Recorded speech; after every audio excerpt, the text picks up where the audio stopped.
But no, certainly, yeah. So we got our screen sharing going on. We'll go ahead and get the meeting started. We'll leave plenty of time for our lovely speaker today. If everybody can remember to keep themselves on mute, that will help with some of the background noise. And please remember to unmute yourself if you would like to speak. So we will start off today with Greg Silver giving us the Gettysburg Address. Okay, I was good. Thank you. I actually have a copy that I was going to use. I want to thank Taylor and Tina for giving me the chance to do that. My dad's book on Lincoln is so important to this topic, and it's been doing very well. It's featured on the Lincoln Supreme Court. It's featured at the State Museum right now because he wrote about court packing and how it saved the Union. So I wanted to make sure that that you knew I was interested in that. So, am I on? Yes, I am on. Okay. I wanted to show you a picture of Lincoln that covering my face that we provided to Butler. Mary, you'd like this. It's in the history department. It commemorates the 200th anniversary of the birth of Lincoln. And Will Faust did this beautiful painting. And it is in the history department where he taught. And I thought you might want to see this. There's 3 or 4 lithographs existent, but the proof is the original is in the history department, and the proof Steven Spielberg has. And this was my father's book. Before I read, I know you guys know this. It's on Amazon. It's selling very well because of the issue of court packing. All right, so I'm going to read you what is. There are several copies of it. The Hay copy is the one believed to be the second draft. And this is the one where Hay, the secretary, said that this is a fine speech. Fine speech. Only half a dozen words will be remembered. Anyway, so here we go. 77 years ago, our fathers brought forth upon this continent a new nation, conceived in liberty and dedicated to the proposition that all men are created equal. Now we are engaged in a great civil war, testing whether that nation or any nation so conceived and so dedicated can long endure. We are met here on a great battlefield of that war. We have come to dedicate a portion of it as a final resting place for those who here gave their lives that this nation might live. It is altogether fitting and proper that we should do this. But in a larger sense, we cannot dedicate, we cannot consecrate, we cannot hallow this ground. The brave men living and dead who struggled here have consecrated it far above our poor power to add or detract. The world will little note nor long remember what we say here, but can never forget what they did here. It is for us the living, rather, to be dedicated here to the unfinished work which they have thus far so nobly carried on. It is rather for us to be here dedicated to the great task remaining before us, that from these honored dead we take increased devotion to that cause for which they gave the last full measure of devotion, that we here highly resolve that these dead shall not have died in vain, that this nation shall have a new birth of freedom, and that this government of the people, by the people, for the people, shall not perish from the earth. And that was on November 19th, 1863. In giving you a context of what happened here, the Dred Scott decision was in 1857, indicating that it was not relevant that citizenship applied to blacks. The Emancipation Proclamation came then in January 1863. That's 6 years later, freeing the slaves by executive order. This then, the Gettysburg Address, occurred on November 19th, 1863. Lincoln, as you know, was murdered on April 14th, 1865.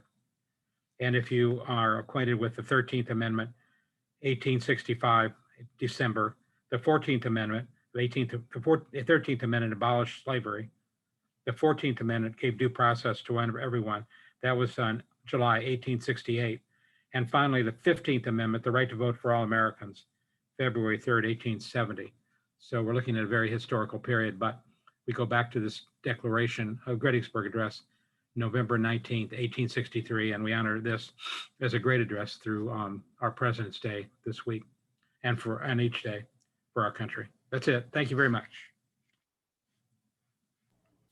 Thanks so much, Greg.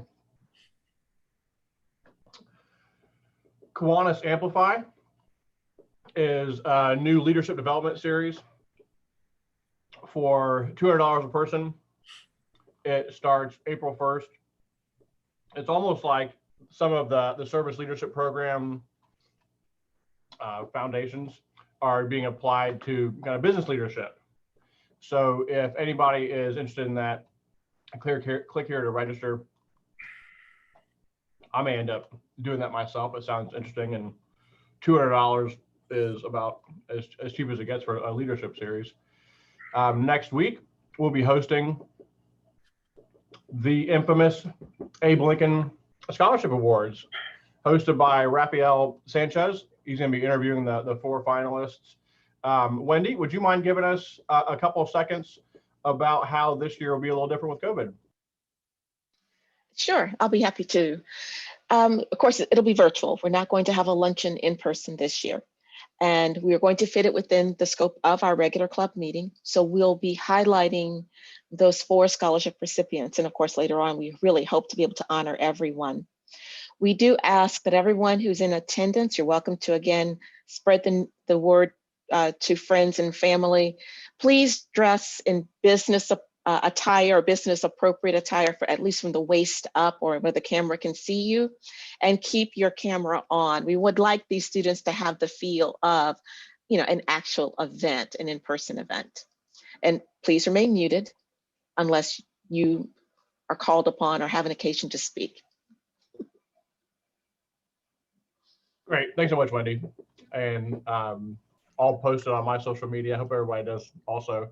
It'd be nice if we can get up to the 100-person, 150-person attendance that we've had in person in the past. I'm going to turn it over to Jeremy Wesley, is with us today from Crystal House. Received a $2,500 grant from our foundation. They intend to provide a network and school level leaders with a meaningful 2-day interactive workshop, interrupting racism for children seeking to shift their focus towards issues of diversity. And as we're getting ready to listen to this great speaker, you might consider giving to our club in lieu of paying for lunch. So that being said, I'll turn it over to Mr. Wesley. Thank you. Thank you for inviting me to come speak today. And more importantly, thank you, Kiwanis Club of Indianapolis and fellow Kiwanians, for the foundation's grant to Crystal House Indianapolis. For those who may not be familiar with us, Crystal House Indianapolis has been committed to transforming economically disadvantaged students into self-sufficient, contributing members of society through rigorous academic preparation and strong character development programs since 2002. From our current 1,150 K through 12 student population, 78% of students are minorities and 87% of students qualify for free or reduced lunches. Racial disparities in child welfare, income, education, and health continue to exist in Indianapolis and serve as a barrier to just and sustainable communities. As mentioned, as part of our Diversity, Equity, and Inclusion initiative, your grant will fund the ability for 10 of our network and school level leaders participate in the interactive Interrupting Racism for Children workshop this April in partnership with Child Advocates. Topics will range from working with strategic principles, effective cross-racial communication, building authentic relationships, and understanding socialization. Participants will leave the workshop with a greater sense of their own power and tools on how to interrupt the key elements designed to keep racism in place. We will use this training to help staff prioritize empowering our students to have more voice and agency within our schools. I would like to conclude with a brief video featuring Alexis Hurd, one of our Crystal House parents.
Thank you so much for your support for our program. Well, Jeremy, it sounds like next year we need to get you some more money, man. We need to afford some audio next time. That was a great video. We appreciate that, man. It's a beautiful organization. Thanks for everything you do for the city. Thank you. Let me turn it over to Mr. Greg Fenning, who's going to introduce today's speaker, Mr. John Elliott, CEO of Gleaners Food Bank. Thanks, Eric. So John and I go way back.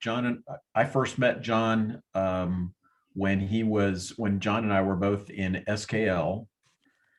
And John, I can't remember what class we were in. Well, I was hoping you forgot on purpose so nobody does the math on our ages. Yeah, but I've known John for nearly 25 years. And he and I have become very good friends. And I could get into all kinds of stories, but you ought to know that John is a huge classic car buff. He owns a variety of classic cars, and he is somebody who has had a lot of fabulous experience. When I first met John, he was at Inland Paper and doing a lot of international work. So he's got a lot of great international experience. He and I got to be a lot closer when he went to Kroger and was responsible for external affairs and government relations for Kroger. And then when I was at IPL, we were engaged with Gleaners, but he really got me more actively involved with Gleaners. And I came on the board of Gleaners under John's arm twisting. Didn't take too much. About the same time that John came on as CEO. And I can tell you that John is the right guy in the right place at the right time for Gleaners and for our community. John will talk to you more about all the great work that Gleaners has done. But since I have been on the board, the organization has grown leaps and bounds in all different ways. But I think that two of the ways that I think are really, really important is they have grown in a more focused effort around their customers. So everything that Gleaners does has a focus on the end user of the food. And secondly is Gleaners has grown incredibly in its business acumen. Gleaners is a mid-sized distribution company and a not-for-profit organization. And the sophistication of the organization has grown tremendously. And through that, the organization has become so much more efficient and effective in providing food to those people who are in need. So I count it an honor for me to be on the Gleaners board. I count it an honor to be friends with John. And I think that you're going to learn a lot about what's going on with Gleaners and food insecurity in Central Indiana. So with that, John, take it away. Well, thanks, Greg. And it's always a nice thing to have your friends introduce you because they oversell the product. But the risk also is that Greg could probably give my remarks for me. So he will, Greg, I would invite you to do what you probably do anyway, which is prompt me with some things you want me to mention. And if your fellow Kiwanians are shyer than my fellow Rotarians about asking questions, I'm sure you got about 6 up your sleeve. So what I want to try to do is touch on 4 things, but feel free to jump in as you have some feedback, because I really want to share remarks that are more of interest to you than those that occur to me. A little bit of an overview on Gleaners. Greg touched on some of that. And then we are entirely driven by a robust and ambitious strategic plan. It never sits on the shelf. It sits centered on our desks.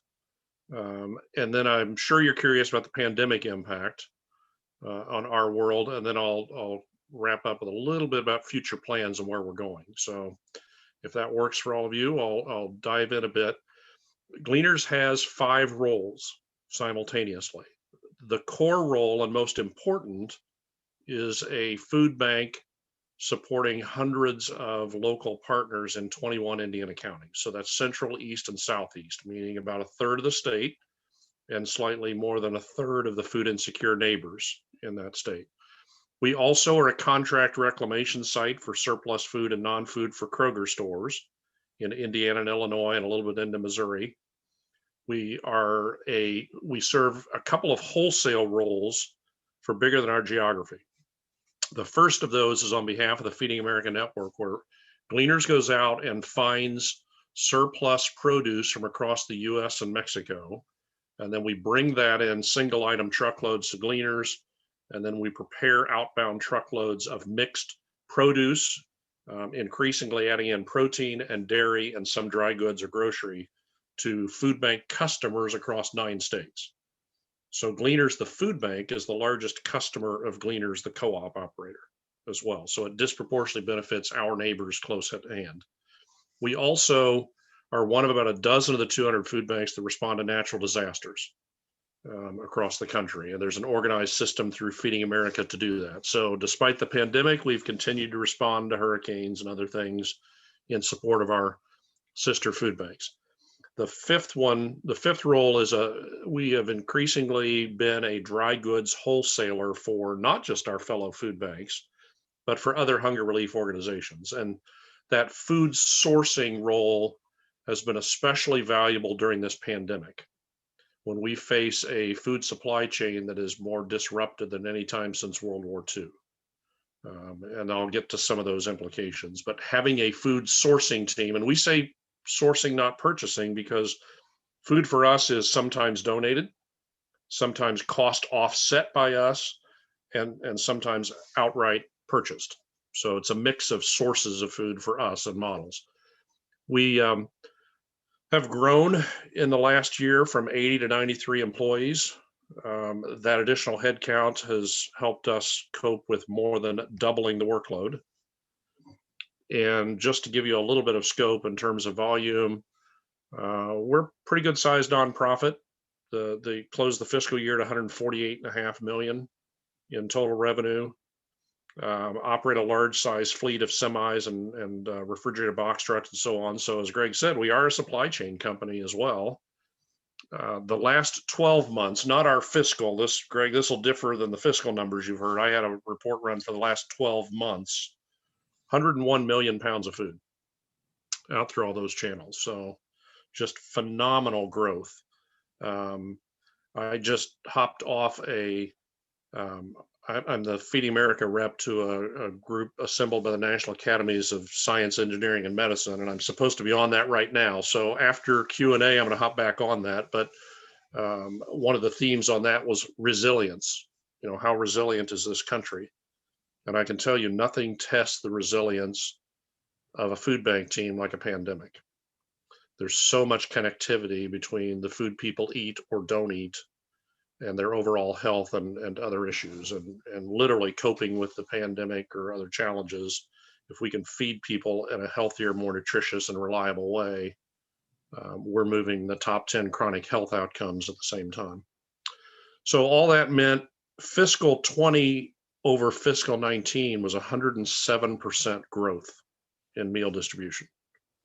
Certainly strained the organization. And I don't know, I know some of your backgrounds like Marge and Duke and so on, but I don't know all of you. But if you came from if you're coming out of a corporate environment and you just finished a year with 107% increase in units sold, there'd be celebration. For us, there's not. It's sobering, frankly. And we spend a lot of time, maybe even more time, thinking about the neighbors we're not yet feeding versus the neighbors we're already feeding. And that's especially true in the pandemic. The lines across the country have averaged 40 to 45% new people in line. And we don't have any data that would tell us Indiana is different than that. But what has been a positive amidst this pandemic, if you do the math and you realize that our lines in Indiana have doubled, that's more than the 40% increase, correct? So what that tells us is the way we're doing things with drive-through lines or changes to process, for whatever reason, some of those neighbors who were not being fed before the pandemic have now found the food lines. So that's a good thing. They're getting help when they weren't asking for it or weren't finding it before. So in addition to new families in need, we also have others that were already in need that have found us. We lost 2 channels during the pandemic. Historically, we distribute food, and the majority of it, about 2/3, through brick and mortar pantries, community centers, and so on. And 85% of those have stayed open. Nationally, in the early part of the pandemic, half the pantries closed. In our service area, we fared better. Now, they've been coming online. We also do mobile pantries, and I'll come back to that, where there either aren't enough brick and mortar pantries or there's a gap in supply for some reason. We intend those to be temporary, but in some cases, those mobiles keep going on and on. And we've done some large scale mobile pantries just to infuse a large amount of food into the community at a time. The largest ones have been 4,000 or 5,000 households in a day, where we've borrowed the state fairgrounds or motor speedway to get a volume infused in there. So mobiles, brick and mortar pantries. We also had put 57 pantries in schools to be neighborhood resources and hubs of additional wraparound services. Those pantries closed when the schools closed. We lost that channel. The 243 sites where we were distributing backsacks over the weekend also closed when schools closed. We're not restarting the backsacks. We're accelerating an item in our strategic plan to build more school-based pantries and build additional resources around those instead of the backsacks. So, and the school pantries, more than half have reopened, not always meaning the school around them open, but the pantry did. So one at a time, we're getting those restarted. We built 2 new channels. We realized very quickly that not just some neighbors would be closed in by for pandemic reasons and some otherwise. So we reached out to Carano and Genesis, 2 corporate partners. In 48 hours, our ops team and those employees had built a call, text, or dial in home delivery program. And then Indy Hunger Network staff, who had been idled by the closure of the schools, became the call center. 913 Sports became our delivery model. We're now transitioning that to totally Gleaners. So setting up a call center, we got a couple job postings for that. And then our own fleet of vans, temp controlled vans, we're going to do that delivery ourselves. We did early on bring in second helpings because we realized some of these families or individuals who were shut in couldn't prepare their own meals. So second helpings provides the meals if they can't. As we roll this to entirely Gleaners led home delivery by the end of March, we're bringing in referral to Secoa when they qualify there for meals, and to Meals on Wheels for medically prescribed meals. And then the next phase, the third phase, will be actually to bring in neighborhood partners who can act as a hub and take care of delivery in their area. And that, as well as some for-profit delivery options we're looking at, will help us expand past Marion County for home delivery. And that's one of several things we're doing to tackle the proverbial food deserts that are out there, more exacerbated by the pandemic. The other new channel was family meal boxes. We had to have a way that we could handle drive-through bottles versus walk-in retail shopping experience. And we went from 0 family meal boxes pre-pandemic because we prefer people to have the dignity of choice and to walk in and shop. But as long as we can't, we went to these meal boxes. We hit a peak of about 40,000 in the pandemic. It's dropped now to about 15,000 or so a week. But for a time period, we were actually using IPS drivers and aides and buses, packing with temporary workers who'd lost their jobs and been brought onto Gleaners payroll to give us some workforce, packing the boxes, National Guard troops loading them on buses, IPS employees delivering on 25 routes. Great collaboration and teamwork that's going on. And in fact, we have done far more for our hundreds of hunger relief partners during this pandemic than historically, but also what I didn't see coming was other nonprofits who said in order to serve their clients, they needed help from us with food. Like Fred Duncan at Little Red Door, or Tony at the Urban League, they've been doing 900 family meal boxes a week, plus helping us with 4 senior citizen housing units in their neighborhood. Hunger relief was not part of their mission before the pandemic. Now it's become a core way that they can support their constituency. So this nonprofit to nonprofit help that has not 71 continuously, but over time, stopping and starting 71 nonprofits we've helped that were not hunger relief partners ahead.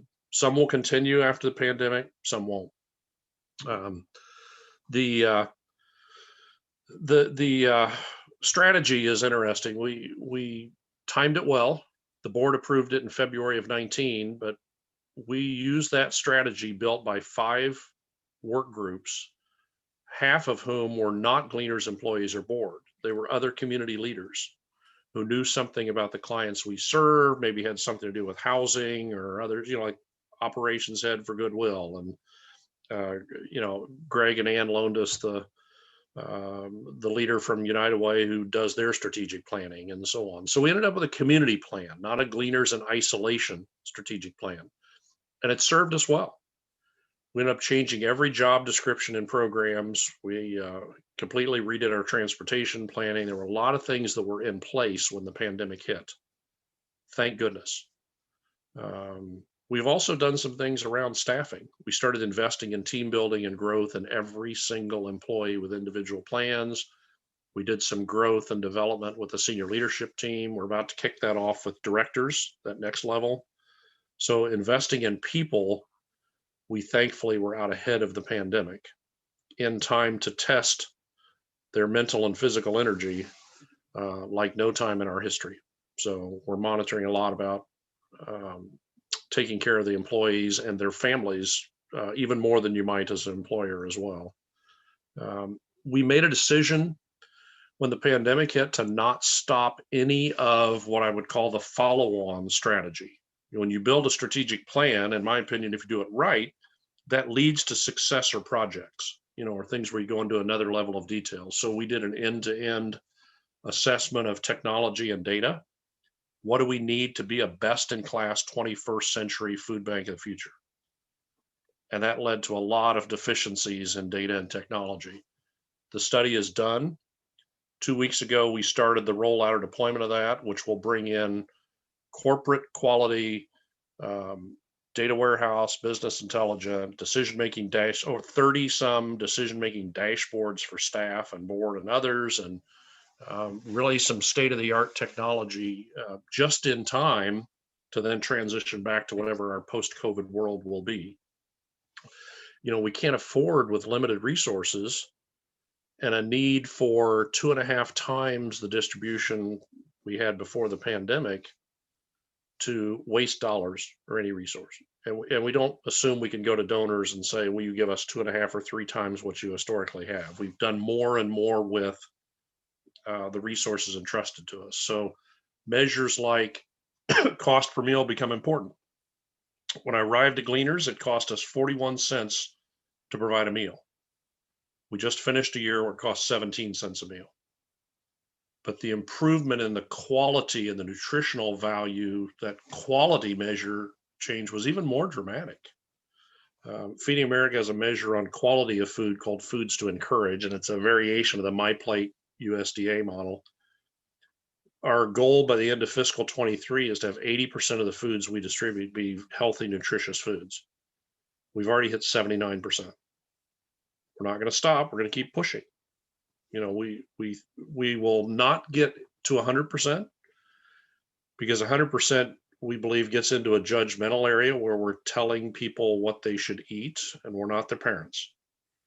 So we will still leave the dignity of choice that they can choose. They can have as close as we do when we go shop in terms of options and choice and nutritional value and so on. So we think 80% is a pretty good goal, and that leaves 20% discretionary for their choice. We also are building county level plans. So of those 21 counties, there's a detailed plan that in the counties that are not Marion, the other 20, means identifying and building up a hub pantry for a hub and spoke model, where that pantry, we will we're putting unprecedented resources behind that pantry, where historically pantries find their own resources and staff and so on, and food banks do their own, and we hope it works out. We're admitting that we need to help them.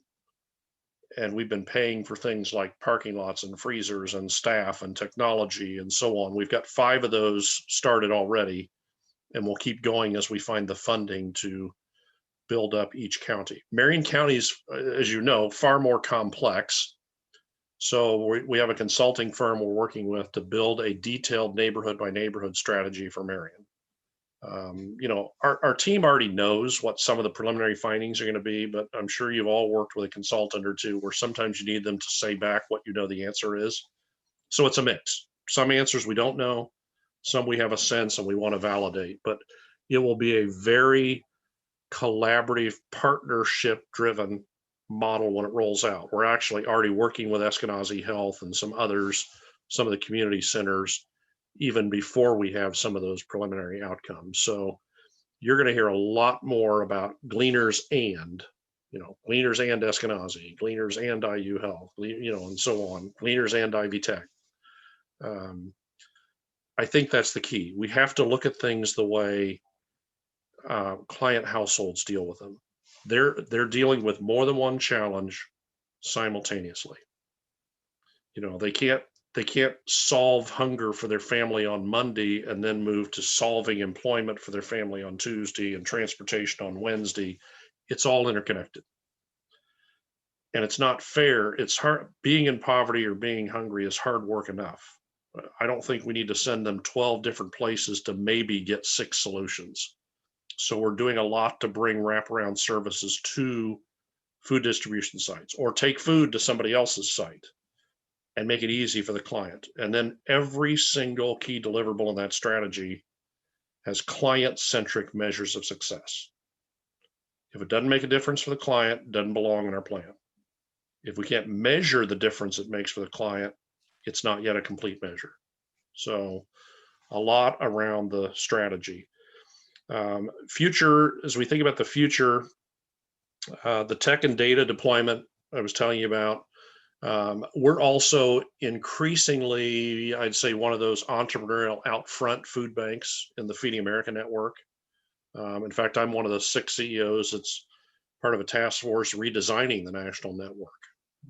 And admittedly, I'm doing everything I can to slip Gleaners strategic plan details into the national strategy, to partly to protect our strategy, but also I happen to think it's the right one. So I'm trying it at the larger scale. So there's a lot going on. We've got Gleaners staff helping with supply chain redesign, with food sourcing, with health and nutrition education. There's a lot where we're having a role larger than ourselves, as well as having the 9-state impact through our wholesale distribution impact. I mentioned the directors, you know, some team development and skill building, and then there'll be a point in that process where the senior leadership team and the directors come together and we build an even stronger leadership team, and we'll keep going with that. We are quietly launching a comprehensive campaign, a 5-year campaign that will be different than, it's not for a new building. It is to get some neglected maintenance done on our building, or, you know, 30-plus-year-old building that, you know, there's a magic age where roofs leak and parking lots crack and so on. But also to equip it for several multiples of the flow through or the volume and far higher percent perishable foods, but also to allow us to repack and do some other things. We're also going to grow that co-op into sort of an agri hub for the Midwest for ourselves on the network. So there's a lot going on with that. And then we need to build up our reserves. You know, we learned several things during this pandemic. One is we have got to do risk mitigation about food supply. And I was on the governor's task force that built the new emergency plan for the state here several months ago. And we built some of those things into that state emergency plan. But who knows if our elected officials will actually follow through with the approvals and the funding to make that real. So in the meantime, the nonprofit sector is doing some of that ourselves. So a lot of planning around emergency. We'll fully deploy the home delivery, as I said, and then continuing to work aggressively on other poverty partners, especially around the convergence of hunger and health, to see how we can do that. Oh, sorry. My counterpart at Second Helping is calling. Sorry, we talk daily at least. That's a nice thing that's come out of this pandemic is how much the nonprofit leaders have supported each other. The grant makers have come together and supported each other, and you know, the collaborative spirit that is uniquely Hoosier has served us well during this pandemic. So, Greg, I'm going to ask if you think there's something you want me to address that I missed. I already see one thing I'll throw in, but something you want me to talk about? There's a few questions that have already come out. So let's start with Trina's question about the bill in front of the legislature about providing or not providing funding to food banks. Yeah, the call before that one that I so far ignored is Fox 59 with the same question. So maybe you can hear the answer before they do. And in fact, I'm going to have our state food bank association leader handle Fox 59. So you get my answer. It's an interesting, I'd say, conflict in this state because the things that deploy federal resources or fully leverage federal resources are things that are non-financial support. We get from state agencies in this state better than almost any state in the country. You know, the Indiana Department of Health, FSSA, they do all that they can in decisions and process waivers and, you know, connecting us to more USDA resources. They do a lot of things to help us. You know, we were one of the first states with National Guard deployed to hunger relief locations because Dr. Sullivan at FSSA wouldn't stop twisting the governor's ear until he said yes, you know, and no, I don't think he was really opposed, but anyway, she was the advocate. So there's a long list of things they do to help us. At the same time, we have been at $300,000 a year for the State Food Bank Association through the Department of Ag budget since Senator Kinley put it in there 15 years ago. It's been flat. In the meantime, the state of Ohio provides more than 21 million to the Food Bank Association through various combinations. Kentucky's providing over 10 million. Illinois is a smaller number, but I can't remember. You know, Michigan does a lot of indirect support as well as some direct support. Michigan puts a lot of money through their dairy council that ultimately benefits the food banks. So we're alone in the Midwest in terms of the very small dollar amount. You know, and when you've got a food insecure population right at 1 million out of 6.5 million pre-pandemic, and almost double that in a pandemic, and you know, you heard our per meal cost at Gleaners, and I would venture to say Gleaners, because of our scale, is the lowest cost per meal of the 9 food banks that sit in this state. You can do the math. It's, you know, it's hundreds of millions a year needed to close the gap and sustain the whole model. I'm not suggesting the state should do all of that, but they do help with things like working with us to drive up participation in SNAP and WIC for families who are eligible for that but don't sign up. You know, we're working together well on that. So again, the non-financial things are solid. The dollars are woefully inadequate, particularly based on our peer states. So you're a Rotarian. Yes. Nothing wrong with that. Well, John, I would agree. There's nothing wrong with that. Don and I go back and forth every once in a while. I'll go to a Rotary meeting and he'll introduce me as a Kiwanian, and we have good sparring that goes on. But so we know that Rotary has been pretty actively involved with Gleaners. Rotary has their name on your building. Right. Are there some things that Kiwanis should be doing in support of Gleaners that we're not doing? Obviously, yes. And thanks for the softball. You know, Thank you. Yeah, that was a good softball play. Now, I don't want you to play softball that well when you're against the Rotarians, okay? But I would say, think of it though as Gleaners is the pass-through. Whatever you can do to help is really helping our neighbors who are hungry, right? We're the conduit to them. and the help they need. And the larger and more complex we get, the more variety there is to ways we need help. You know, you've heard about some of the complexity of things we're doing, and we need subject matter expertise in a full range of areas.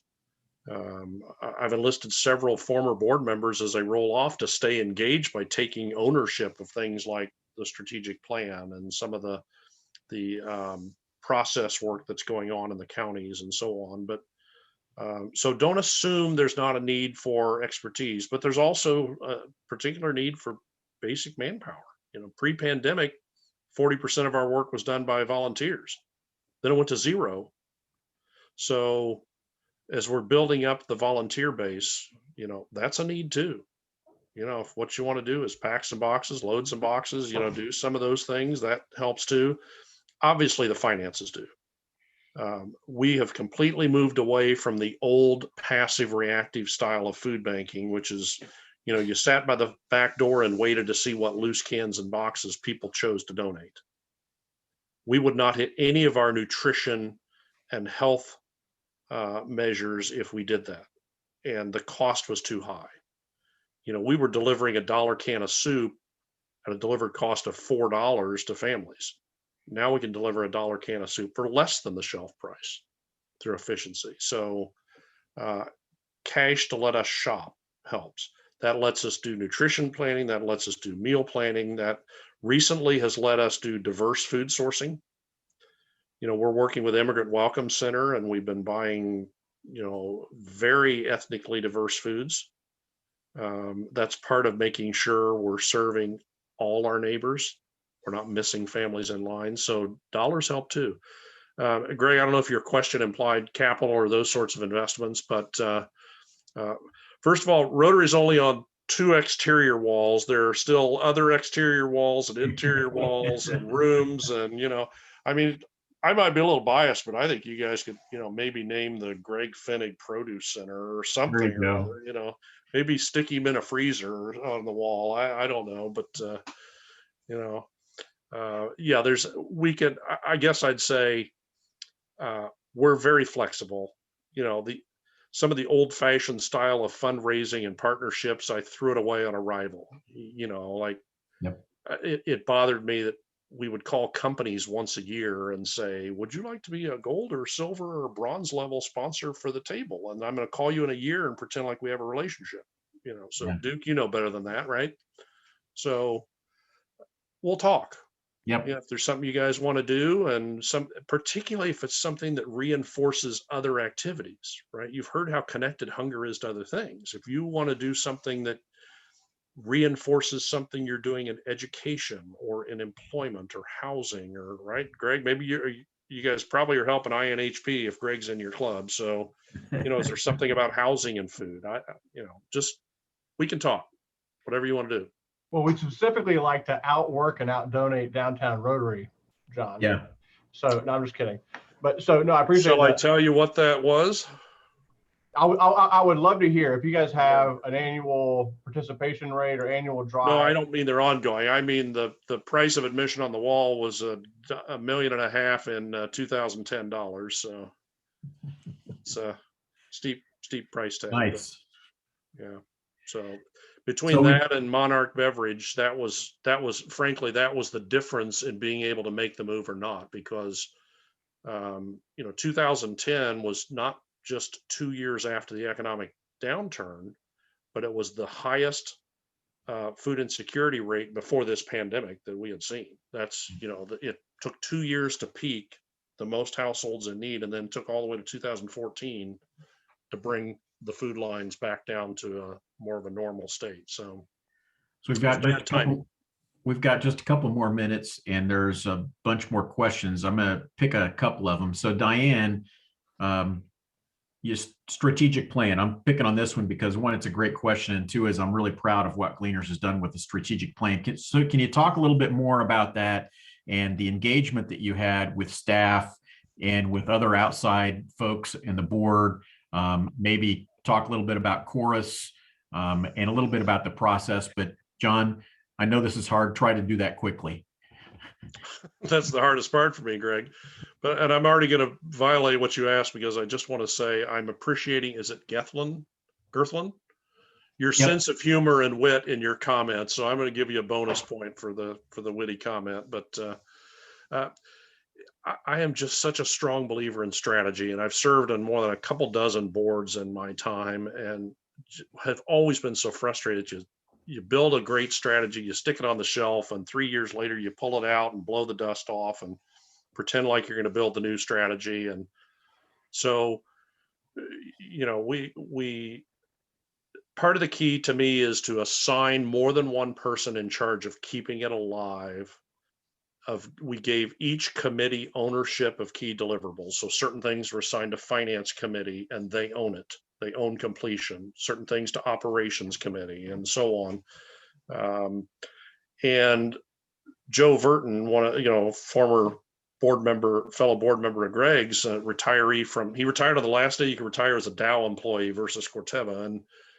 And I told him, I said, I want you to nag whoever you need to nag. I want, you own driving this strategy and keeping it on our minds. And I made the mistake of saying, even if you have to tell me I'm running late on a task, well, he's had to more than once and he's not shy about it. So somebody owning and driving completion is the key. But I also think our decision to tie all the measures to clients, that was key as well. A good strategy has timelines and tasks and owners, but also you've got to be you agree ahead of time to what the measure of success is. And interestingly, 18 months in, at sort of the midway point, we said we need to do a refresh in response to the pandemic. And Greg, tell me if you characterize it otherwise, but it was modifications and tweaks or checking some things off as already done and adding a couple more. It was not a wholesale redesign of that strategy. It survived the test pretty well so far. We were fortunate that we had done the strategic plan because it set us up to serve folks through the pandemic that we wouldn't have been able to do prior to the strategic plan. So one last question. It's really about collaboration. Gleaners does it well. One specific question was about Midwest Food Bank because Midwest is pretty big in central Indiana. So tell them about the collaboration you have with Midwest and maybe talk a little bit about the Indy Hunger Network and how everybody works together. Yeah, actually, Indy Hunger Network is a best-in-class collaborative model. I mean, you can gauge that with a number of other cities that reach out to us and ask about it. And frankly, it comes up in Feeding America conversations as well. I think it helped that I came from Kroger to Gleaners, where I'd been involved in supporting a lot of other organizations, 19 food banks, including Gleaners and Midwest. So I had that history, and John and I have been friends for a long time. He has deliberately done things to help Gleaners.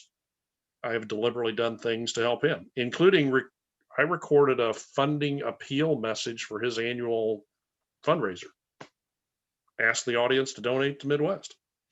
I don't have any problem with that. When I first started doing some of those things, it made the fundraising team a little anxious, but I'm client focused, right?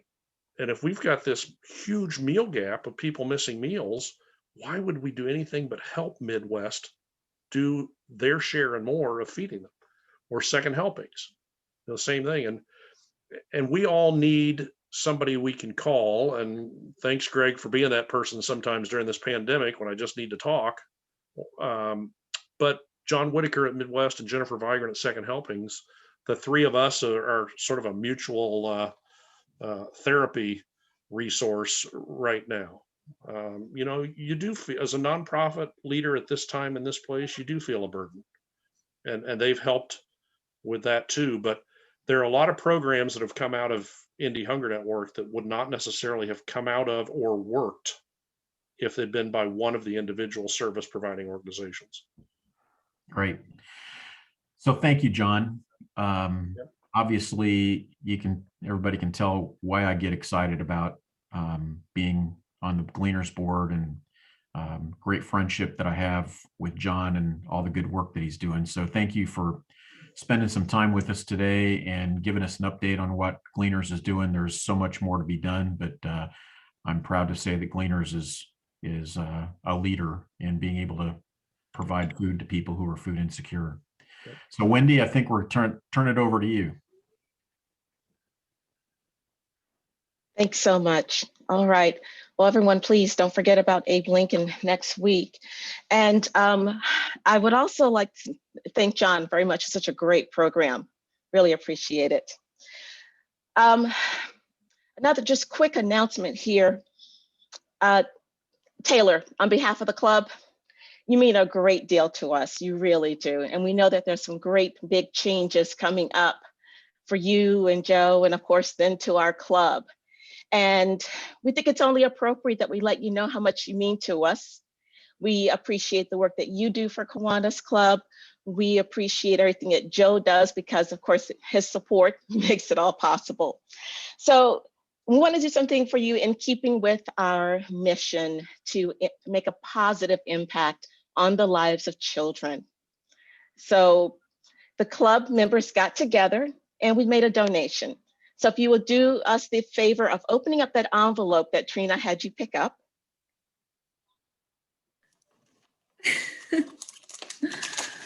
You guys are sneaky. It's my new rap name. Trina, you're so sneaky. So open the orange one first. Orange, thank you.